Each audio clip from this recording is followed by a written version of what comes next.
Shirts are off, episode 6. Dan, so today we're going to talk about the hybrid lifestyle. Okay, running a business, training a lot, being a family man, being a businessman, being a dad, what it means to us, and trying to juggle all that kind of stuff as part of our lifestyle. The dad, what did we expect? What is it? What does it mean to us? Dad. Yeah, the dad. Being a dad. father. Being the dad, what did we expect it to be? What did we struggle with? Still struggle with. What do we still struggle with, or what is it like being a dad during all this, the business kind of thing? And then, as people say, it seems that we live a life with no regrets, or a no regrets mentality, so we're going to touch on that today. Yeah, so I think the hybrid lifestyle thing, like when we did the first episode, we talked about our journeys. The journey. The journey of where we are. Yeah, I think that was quite a nice little radio voice, that soothing. The journey. Do you ever what? This has gone off already. Do you remember the Warriors? I do remember the Warriors. Warriors, you're walking down New York. Anyway, so we got so like you didn't really dig into like how you started. Like we kind of touched on stuff on our journeys and things like that. So I think it's an opportunity now to go and talk about how the hybrid performance centre was born, like what we were doing at the time. Like we've come from obviously the strength factory side, which Andy started. We all followed suit, etc. And we created a big vibe in there. We're training now. During lockdown, obviously, big up the lockdown vibes. Big up the lockdown sessions. Yeah, when the gym had no kit left. I think we had an assault bike, 2 barbells left. One of them was a fat bar, which was 40 kg. There was a couple dumbbells, and it was kind of like, let's try and create as much as we can training-wise out of very little. Big up the side door. Big up the side door access. The side door. Getting caught. Do you want to say that? Getting caught. Sneaking people into the gym. We can say it now.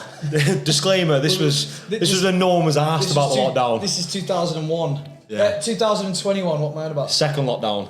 2021, we ended up having a few training sessions, didn't we, Dan? All the members wanted it, the clients wanted it, we wanted it. Either way. Doesn't matter, joke. But anyway, so at that time we were transitioning from like the traditional strength training, traditional kind of bodybuilding training, and going, fuck it, we can do functional fitness, we can get stuck into that. We were already doing big runs. I think we'd spent a lot of time during that kind of lockdown period doing big runs and just slowly incrementing distances up. I think we did a 50k and it was 2 25k loops of absolute shit. Yeah, it was crap, wasn't it? Yeah, but that was our kind of like birth into this kind of world, like throwing mad sessions together next door in just no space at all. But that was where we really found the connection with this kind of style training, weren't it? Yeah. You know what I mean? You know, I think our interest, like obviously we're going to touch on the hybrid lifestyle, like the whole thing, the businesses, etc. But in terms of the training, when I was thinking about this, it's like I think I've always had this kind of style of training. At some point, I just drag out one phase a lot longer than most people would do, and I didn't do the CrossFit bit. So I've always liked running at certain points within my training career, but it might have only lasted 6 months, you know. And then I had being big. Then I had a huge powerlifting phase that lasted 4 years. Yeah. I had a huge strength phase that lasted 4 years. We used to call you Terry Owens, didn't we? At one point, really pissed him off. He's not even a powerlifter, but what was it, Red? We used to call. What was him now? He was Hellboy. We used to call him Hellboy. Big Fod. There's a huge section there of my life, obviously strength based, because I took to it and I thought, right, let's try and maximise this. And then it came to getting shredded, doing some more bodybuilding stuff, getting really in shape, max that out, and it's like, right, what can we do now? You know, endurance stuff, right, let's see how far we can take the endurance stuff, let's just push as hard as we can with that. And I think the mindset of enjoying every single bit of that really spurred us on in lockdown to bring the facility next door and to make sure that everybody can experience every single one of those, I guess, training or events, whatever you want to call it, and bring a training method and bring a structure to our classes and to our training that allows everybody to dip their toe into each one. And you don't have to class yourself as a powerlifter, a strongman, an endurance guy, whatever it might be, you know. And in that way, it's just much easier for us to program and do what we need to do. The thing is, it's not by accident as well. Like we're not guessing with what we're doing. Like we've coached with Alex Viada. Remember when we started getting into them sessions? That was like a birth A baptism. The baptism of that the wasn't adder. an easy entry No. into the functional side of things. Like that was a very high threshold of training, which was unbelievable because we learned what you probably could get away with and what couldn't get away with, depending on where you're at training age wise.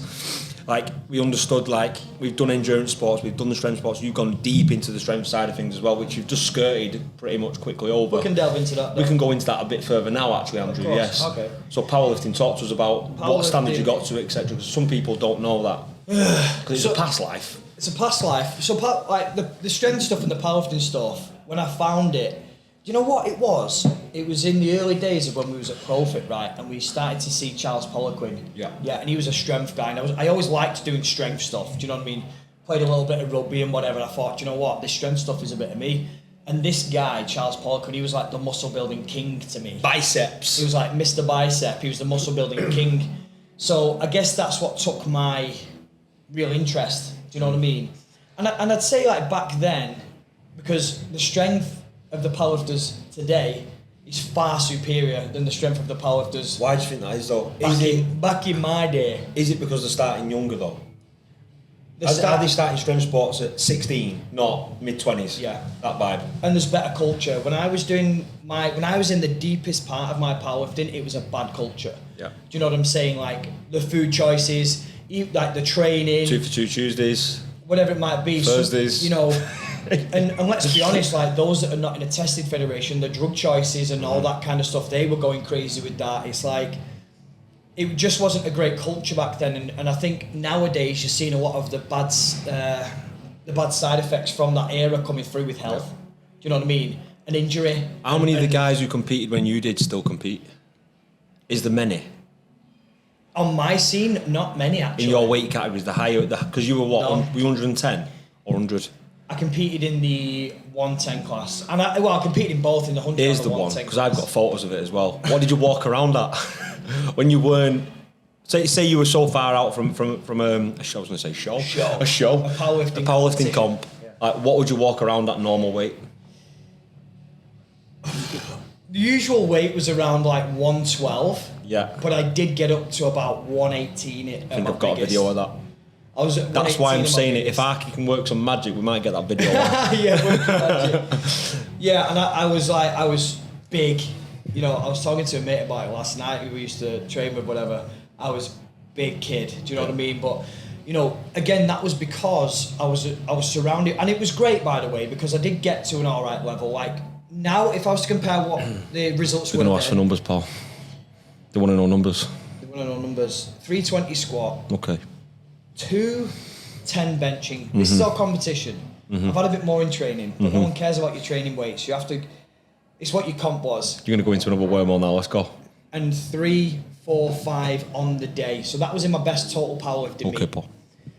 That was the best total. I think heavy. An mid 800s total, something like that, whatever it was. So on the day that was really good, and that was in the 110 class. That was at the European Championships down south, and I actually only weighed 104 on the day on that. So you were light in your category. I was lighter in my category, and that put me 4th in Europe. That one. How much? We're digressing a bit now. How much do you reckon another 6 kilos would have made difference on the bar? Because we always say mass moves mass, but obviously with the culture we're in now, where sometimes we see because you still had big strength gains and big strength feats at what? Late 90s. Late 90s, yeah. How much difference would it have made? It's per lift, and there's a thing where you have to get strong at that body weight. Like just ballooning up rapid won't give you much, but if you get big and you get good quality muscle over time and you hold that weight, that's when you get the best strength gains. Like gaining half a stone or gaining a stone even, which is easy. Gaining a stone within a couple of weeks, 3-4 weeks, just by eating and drinking and training, whatever, it's not really correlated massively to a good strength gain. The only benefit that you see really is on the bench press, and it's because of purely the size of you under that bar. Just because you're locked in, you're anchored into the bench. Use Tubby as an example. Exactly, he's a monster. Tubby Mac 86. Yeah, I think exactly. he's bench 400. Yeah, I think he's done upper 300s in the gym in here. We had 9 of us spotting on. I've spotted him at a 390. He's a 390. We'll mention Tubby, to be fair, because he doesn't get enough credit. We'll maybe get him on. 100%, that'll be interesting. He'll bottle that. Yeah, Steve, if you're listening, we're going to get you on this. So yeah, I found that gaining more weight was only short-term fast gaining weight was only beneficial for the bench press. And everything else didn't really, or maybe even the squat, because you can crank your belts a bit tighter.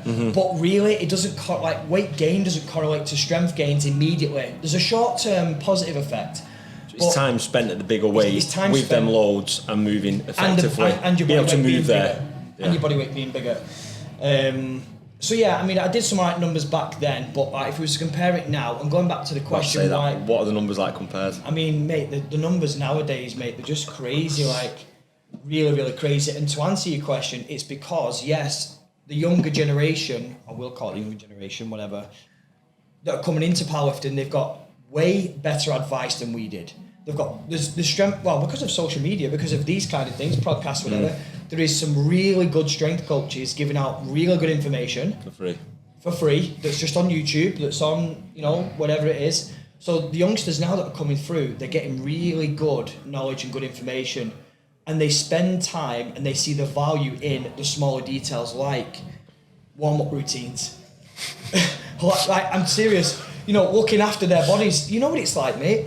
We'd go into a session, you'd literally just do an empty bar. Your warm-up... Banded pull-up right bench. Your warm-up was an empty bar bench. Yeah. Now, don't get me wrong, replicating the movement is the best warm-up, to be fair, but you miss out on so much.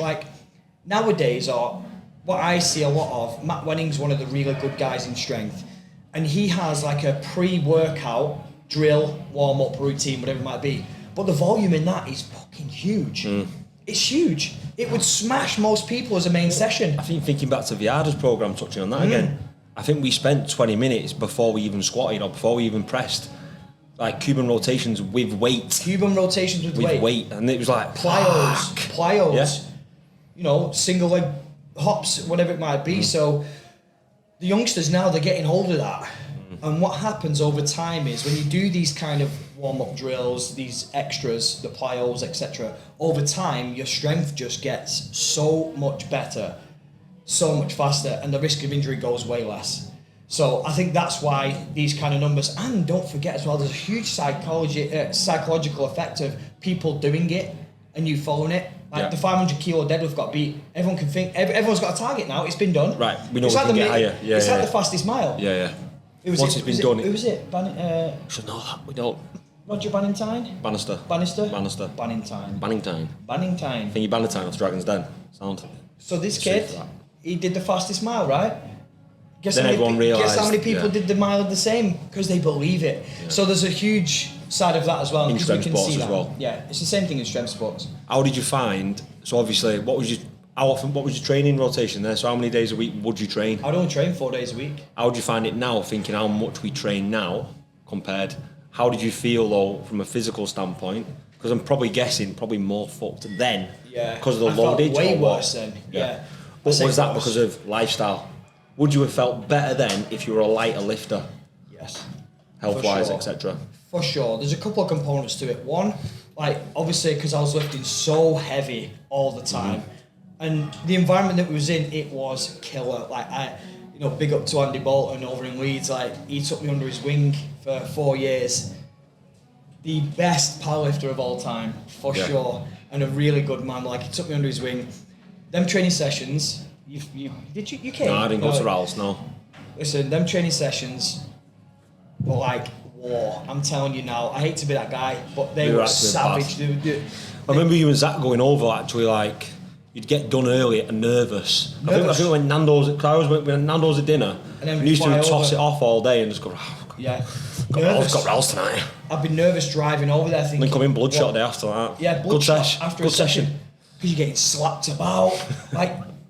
These men, we're young, I'm 22? There's men in their early 30s like we are now, or late 20s. Slapping lads about. Monsters. That all they care about is powerlifting. It was the Lion's Den. It was crazy. And obviously it was a backstreet gym, hard backstreet gym, full of gangsters and all that stuff. You're like, wow. And it was like, this is the place to be. I need to be here to get strong, So that brought it fatigue. That brought a level of fatigue. And then of course the heavy barbell work. So I think when you always find a sweet spot, don't you, in your training where you just tip over, it's too much. And in strength sports, you can easily see that because numbers decline quite quickly. So I figured out that 4 training sessions a week was actually enough for me. And that 4th one wasn't even full intensity because it was just too much. Like I said, we're coming in the next day, bloodshot to fuck because I've just been, maxing my head off. So then switching over to the hybrid style of training, or moving through the ranks with this and increasing frequency. Like we train twice a day now and it's no problem. But the load, and obviously there's a time period that you have to get to a day, of course. right? We know that, There's an adaptive phase. I think if you think back, we used to deadlift. I think we joked about it 3 times a week sometimes at one stage. But this is not, obviously when you were powerlifting, we're coming away from that, but we got to a stage where we were fucking rotating 3 different deadlifts on a weekly basis. So everyone wonders why we're so heavy with hinges, why we get so decent numbers on stuff like that. It's because we've built up tolerance over a big period of time and a massive training block of time. Where we rotated the same movements over and over again, and it's like people try and get too funky and try and get too different all the time and jazz it up. It's like we built massive foundations on basics first. Correct. And it carries over. It means you can tolerate a lot of training. Well, this is it. Like getting your body. The answer to everything is getting strong. Like this is the answer to everything. Improve your strength. No matter what age. No matter what age. No matter what the goal is. I don't care if it's ultra running. Listen, Degsy, Strength. world record in this gym in a deadlift and a comp. The guy's in his 80s. You know what I mean? But the answer is genuinely get strong, and it's relative. It doesn't mean powerlifting strong like we used to. It means get your body really, really strong, and we know the benefits of that over time, which is why we can tolerate what we tolerate now, because it's an undulating intensity. Not every session is balls to the walls. It's not just hundreds and hundreds of kilos on a bar.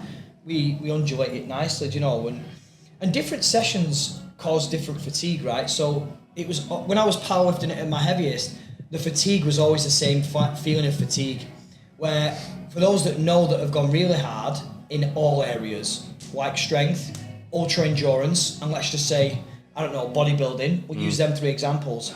There is a different level of fatigue when you max out in each one. The feeling of being tired from really high-end powerlifting is a certain feeling. When you're completely emaciated at the end of an 100-mile run, you love that, don't you? Absolute Skeletor head. When you're emaciated off an 100-mile run that you've just ran for 21 hours, that's a different level of fatigue. When you do really high volume bodybuilding, it's another level of fatigue. And it comes with different symptoms, different interruptions Some of them to your fatigues sleep. aren't physical. It's not like the physical feeling like, say you look at powerlifting, it might be a joint thing where your tendons feel smashed, whatever. Like endurance, we both know, is a different kind of feeling altogether. And it's sometimes a feeling of being actually empty. Like you're void of emotion, but void of like, I can't be arsed. And it's because I just want to stop. I want to stop. But we take the piss, like, you used to come home and have 2 for Tuesdays after powerlifting. After ultra endurance, I don't want to eat. I got in the bath with ice pops because that's the only thing I could actually stomach. Because I couldn't be arsed. It's different. It's a different feeling. Well, guess what the answer is to everything? Get stronger. It makes you. If you get stronger, you can just keep going in your ultras. If you get stronger, obviously you lift more weight. If you get stronger, like the body has to stay strong. Like that is the key to everything. And of course, the goal has to take over. The goal is the priority. So when I say get stronger, if your goal is to run 100 miles, get stronger, but don't let it affect your running. Don't make it impact your running in a negative way, right? We're not saying here that you should max out every day and still do your ultras. No. Be smart about it, but you're still going to have to keep your body strong, because guess what? In the endurance stuff, when you're going up them hills and you're going down them hills, guess what? It pays. Your body's going to take a battering on your knees, lower back, knees, everything. Around the trunk, the rotation, like you just get absolutely smashed in. And then obviously the longer you go, the body wants to, your body's breaking down. You want to stop. Ultra endurance, we'll use it because it's relevant for where we're at the moment. Is going to be ultra trail marathons.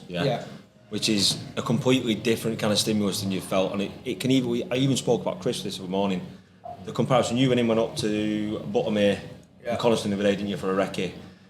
And Chris has been doing a lot of rivy runs.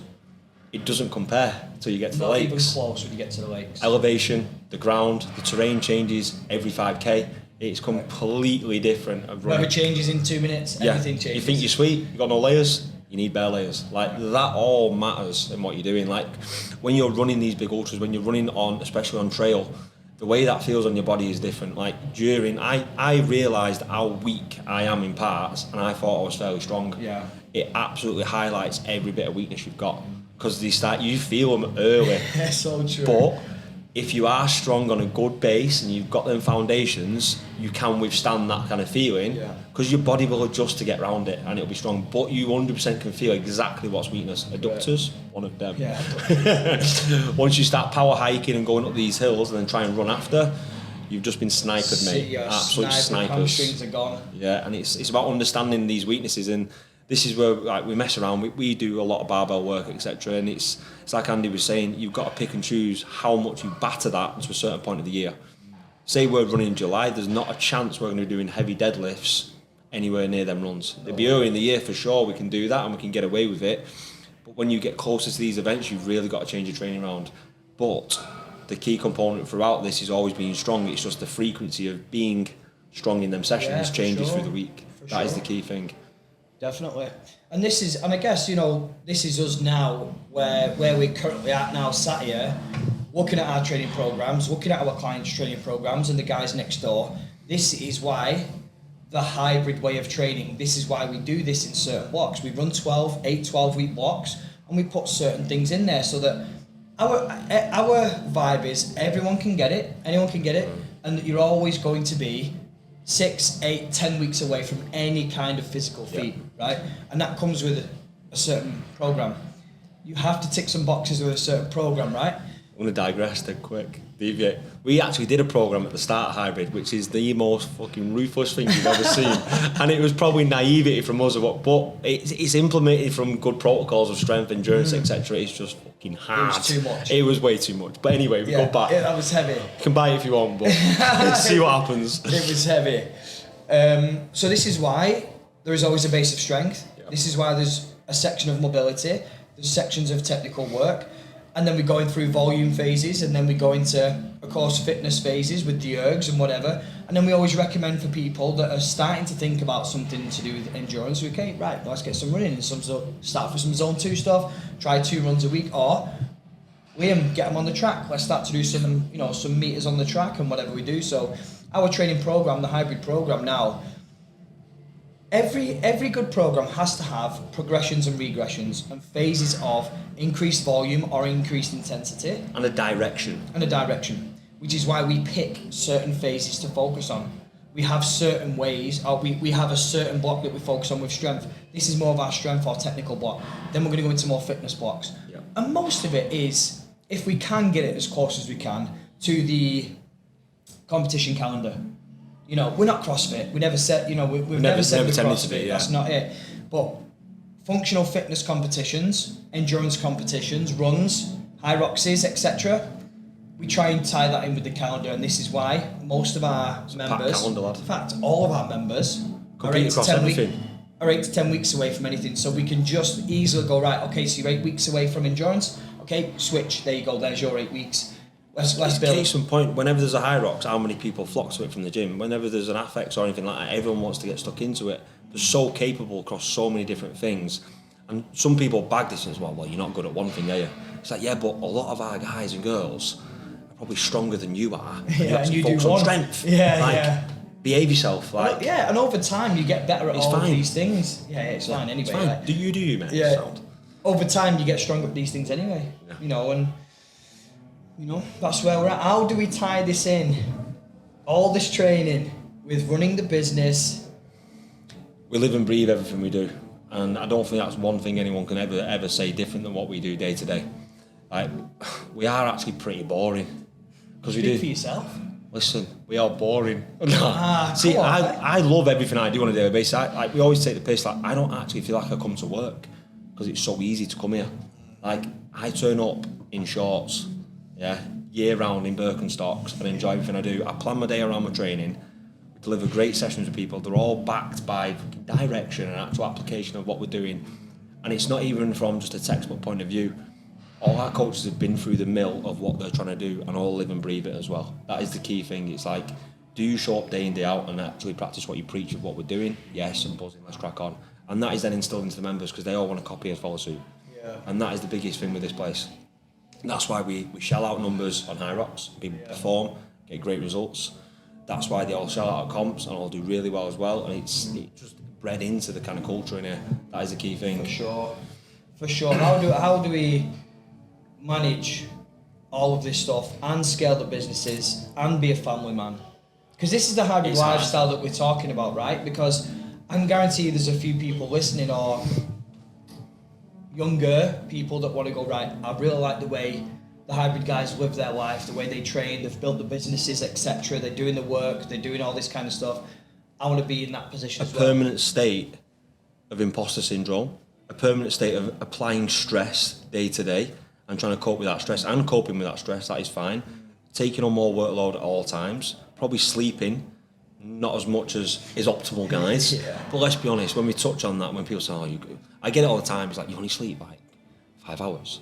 You're going to die. Have you read that? Is it James Clear? I don't. Is it who's the one who does the sleep book anyway? But if you went by that logic, all the mums in the world would be dead. Oh yeah. Because he sleep, you know what I mean? Yeah. Like, come on, mate. Like, it's the reality is we do very early mornings and we're still here late at night a lot of time of the week. On a weekend, we spend a lot of time talking over what we're doing business-wise, what's coming up. Like, when I go away, the laptop still comes with me, and that's going to be permanently there. And I don't think that'll ever really stop. Yeah. Like, when we get asked this question, I always find it quite interesting because people are asking for like techniques and ways to do these things. So Andy, Dan, how do you train twice a day? How do you run the businesses? Do the meetings? Do your coaching? Scale the businesses? Be a dad. Where are you for your kids? Be a family man. We want to win in all aspects Look of after. that. And I don't really. Of course, we've got some. What, do you want a productivity tip? Well, this is it. I So work we in a have window. got some tips to increase productivity, of course, within the workplace. There is some set things that we stick to, like, I don't know, for example, if a task can be done in 5 minutes, do it in 5 minutes. Use your schedule. Make sure you're good with your diary. Make sure blocks of time are good, etc., right? So we've got all of these things there, but honestly, it's just you making it part of your lifestyle. Like you've just said there, we live and breathe it, right? I love the phrase, you live by the sword, you die by the sword. And to make something stick, to make something work really, really well, you have to make it part of your lifestyle. Just like we tell people, the best diet you can have is the one you can stick to the most and make it as part of your lifestyle. You know, with exercising, try and make it part of your daily routine, try and make it as part of your lifestyle so that you'll stay with the rest of your life. I want to do 20,000 steps a day, Andy, for fat loss. Listen, Let's start with 5. running the businesses, being a dad, being a family man, training all this stuff isn't hard. It's not really, really hard for us because it's just our life. It's just what we do. I don't struggle to convince myself that this is the right way of life. Don't get me wrong, sometimes it's harder with time, moving things around, trying to get the girls sorted out. Then we've got calls and meetings, and then we might end up skipping a training session once every so often because we've got to fit something in. So like the day-to-day routine of stuff, I'm not saying is always easy. And of course, as business grows, and those that have run businesses and that are in jobs like that, the pressure builds, right? The pressure of the businesses build, the growth of the, trying to grow, learn new skills, trying to upsell, trying to scale, all that pressure starts to add in. Yeah. And then we, we have a realization that we are in the right lifestyle, that this is what we want. This is it. This is the... Yeah, so you have little bits of doubt, and that is normal, because that is that feeling of like, am I doing enough? Like all the time, that constant state of like, shit, could I be doing more? And it's like, no, like you are maxing out as much as we can. Like we always say we are doing as much, but we spend so much time engrossed in what we're doing. But like you said, it's not a chore. Like I don't struggle getting up in the morning. Like, don't get me wrong, sometimes it can be a battle if you've got a big session. But I don't struggle to get here for 4:30 because, right, I've got a plan for the day in, day out, week on week, and the plan is to grow hybrid as much as we can. I'm not going to do that if I'm sat at home chilling in bed in the morning. Sure. Don't get me wrong, it's not an optimal time like some want, but I'm not asked. If it means we can get where we want to get to with hybrid and obviously other businesses as well, that is exactly what I'm going to do. And this won't happen like we've got a big up support network. Like we talk about moving the girls around, moving meetings, etc. And we can do that because partners-wise, the support. So I'll admit, Emmy's great for me because she can change her work around, etc. Don't get me wrong, I do the same with my diary, and we've both done that with our diaries. You probably a little bit more than myself because you've got Monday, Wednesdays and Fridays with Freya. I have 2 half days a week where from 12 o'clock I'm out of office, I've got Rosie. Doesn't mean the phone stops, doesn't mean I still don't get on the laptop. Like as soon as the girls go to bed, like, we get laptops back out again. We don't just cut it off that day. Like, this is the point. We're always engrossed in everything we do, and that's why some people say we're a little bit intense. But it's like, why the fuck would I not be? Yeah. How can you not be? How can you not be? It's because we've got a purpose and a direction. That's why we know that this is our path. And I think for those that have had that same feeling, it's like there is no other way. Actually, this is the way, and this is what we're going to be doing. That's just the way it is. You talk to any of our clients over the past how many years, 10, 12 years, who have run massive businesses, and there's been some silly businesses who've come through the gym, etc., we've trained. Like, one of my guys is nearly retiring from where he is, and he's already talked about 2 new businesses that he's joining to then develop and make monsters, because he will never give up the game because he's so obsessed with it. Yeah. And that is the same kind of thing, and that's probably why he'll live for a long time, because he's so mentally sharp and stuff. Yeah. And you know what? We've touched on this before on a couple of the box chats on the shorter stuff that we've done. Like, for me, if we're touching on being a dad and doing it for the family, etc., it's like, I want to lead by example, and I want to be able to show Freya and any other, if we have more kids, whatever it might be, I want to show the family, the people around me, that this lifestyle is the best lifestyle to live, and I want to show them how we deal with pressure. I want to show them how we deal with busy days. I want to show Freya what it looks like to work hard and what the rewards can be. And then what to do when things start to go wrong. Also, how you deal with, busy days, some negative mindsets, how you deal with this. Like, I feel like all of this hybrid lifestyle stuff to me is one big... It's not just the gym, that's the point. No. It's not just the gym. No. We've adapted that in because that's where we spend a lot of our day. But we talk about a bit more than that. It's not just that. We've spoke about that in great length, about being role models to Rosie, to Freya, etc., for the right reasons. And it is leading from example. It is not being bothered about what anyone thinks and cracking on. When we talk about being bullish with our attitude sometimes, it's like, yeah, because you can be. That's how you instill confidence. That's how you really develop. And that's how like we always say, I wish I was this confident when I was younger. Because it took me a lot further earlier. Do you know what I mean? And that confident in my ability. That's the one thing I especially want to instill into Rosie, like, be confident in your ability regardless. So many people get so far blagging it, which is mad, but it works. Yeah. And I think this is the way for me, and I know it's the same for you and our guys, this is the way for me to leave my legacy. And it sounds so cheesy, but... Legacy. But it means so much to me to make my family, Freya, to make Freya, etc., proud of a dad. Do you know what I mean? Like, it means so much to me, and I know that this path that we've chosen to take is my way, and it's our way of being able to show our skills, being able to show our mindset, being able to show everything that we can to leave and to hopefully do a good job of the next generation. That's everything to me, and I know that we've still got plenty to learn. We've got lots to learn yet, lots to experience. We've got a lot more failures, a lot more difficult times to come, like we were speaking about this morning. And for me and for us, we big each other in the groups. Like, let's be honest, I was in the groups. This is where most people crumble. We do when the it rains, thing, it right? pours, Andrew. When it rains, it pours. Let's go. Pressure is a privilege. And we say that a lot. We mean the that. Pressure is a privilege. You put yourself on a pedestal. You put yourself up there. Stick your chest out and let's give it a go. And listen, just figure it out along the way. Just keep working, keep pushing the boundaries. Because honestly, this is the best way that I can show Freya how to live. It's more than just overcoming problems for me. This is like Freya watching her daddy. For me, I'm Freya's hero. She's always free. But do you know what I'm saying? As she's going to grow older, I want to be able to show her the failures. I want to show her the obstacles. I want to show her the success. I want to show her everything, how to live a really good lifestyle. And fingers crossed, she picks it up on board, and it's almost like, well, Andy, you've done a great job there, Yeah. And that's why we have to fit everything. That's why we train. That's why we do the business stuff. That's why we get into our day. But it's part of our lifestyle. I think from the lifestyle point of view, they're touching on obviously parents and examples. Like, we've had a family of butchers for forever basically, and I've always grown up on the fact that I go to a before school club early doors. My mum's going to work by 6:30.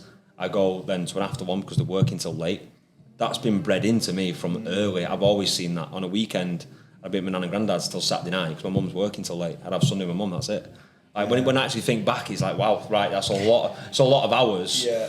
Probably not at home as much as I thought, and it's like that. I wonder, and my missus calls me out, and him calls me out on it all the time. It's like, you're just like your uncle and your mum. You do the same hours. And it's like, yeah, I never really thought about that. And I take the piss all the time saying you work too much, then what is mad? Yeah, you need to enjoy it. Exactly the same thing, just in a slightly different your angle. output is ridiculous, it's great. That's how it is.